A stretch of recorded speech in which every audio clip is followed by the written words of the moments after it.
बच गए उनको क्या लेना देना। वो सगळं आता गुजरातच्या दिशेने चालला, रंगा बिल्ला सगळे लुटून येतात महाराष्ट्राला आणि तिघेही आमचे गुलाम लेखाचे डोळ्यावर पट्टी बांधून बसले, गुजरातचे गुलाम झाले। मोदी साहेब बिंदास काय 8 वर्ष फिरले, 122 देश काहीतरी फिरले म्हणे। बहनों और भाइयों, तुम खाए कुटरो हम जाएगा तो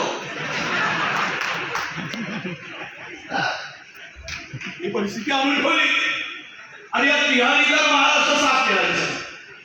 हो जो 1 नंबरचा महाराष्ट्र 11व्या नंबरवर ठेवला। 11 नंबर गुजरात आमच्या पुढे गेलाय। गुजरात सर्व बाबतीत गुजरात पुढे जाते, सगळे उद्योग पळवले जातात, बेरोजगार पळवले जातात, बेरोजगारांची दशा दुर्दशा केली महाराष्ट्र।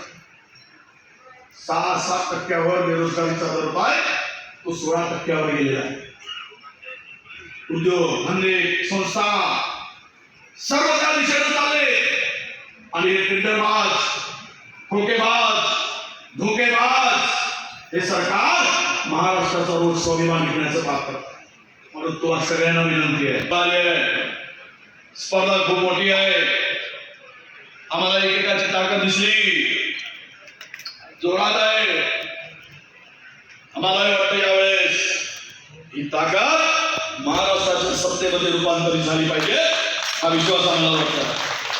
हा इच्छुक आहे संजय भाऊ, क्या बात है, आज तुमने भी